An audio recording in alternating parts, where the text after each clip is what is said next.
एक बार की बात है, जब रतन लाल अपने घर वापस जा रहे थे, तभी उन्हें रास्ते में एक चमचमाती हुई चीज़ दिखी। वह उस चीज़ के पास गए और जाकर देखे कि यह क्या है।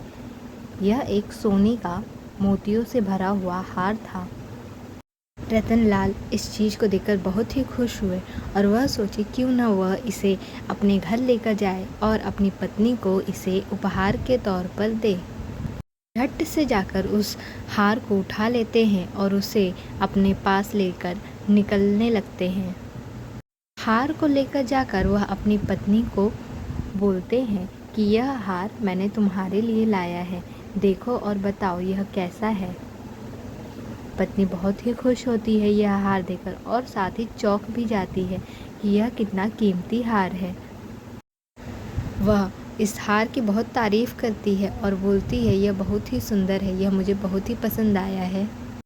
उसकी खुशी का मानो ठिकाना ही ना था। यह हार पहनकर वह एक शादी में जाती है, जहाँ पर सभी औरतें बस उसे और उसके हार को ही देखती और उसी की तारीफ़ करती रहती हैं।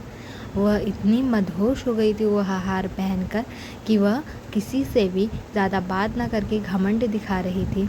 वह अपने घर वापस आकर रतन लाल को भी घमंड दिखाती और उसे अपना नौकर समझती है और बोलती जो मैं कहूँगी तुम्हें वही करना होगा।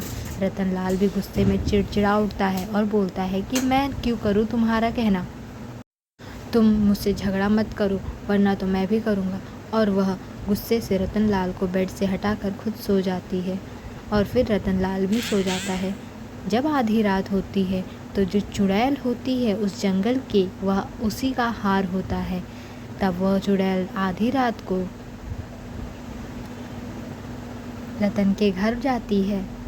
जब वह दोनों जन सोए होते हैं, चुड़ैल रतन के घर पहुंचते ही रतन की बीवी कमला को अपने जादू से उठा देती है और मदहोश रखती है।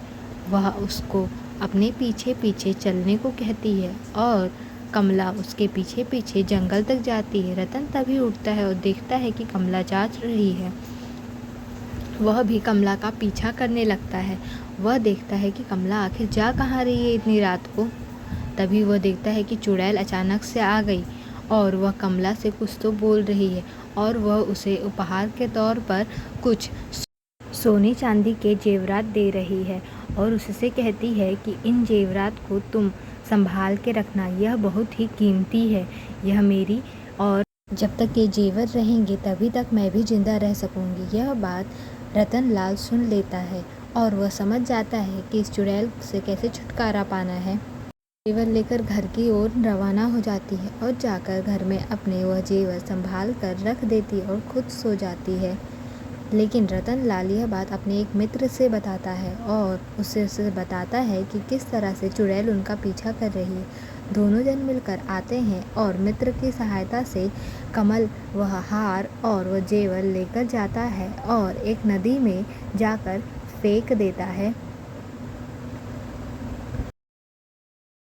सुबह जब सविता उठती है तब वह पहले की तरह ही बिल्कुल ही सही हो जाती है और रतन लाल भी खुश होता है। दोनों खुशी खुशी अपना जीवन व्यतीत करते हैं और वह चुड़ैल उस हार के पीछे और उस सोने के पीछे एक बहुत बड़े नदी में बहकर डूब के ख़त्म हो जाती है।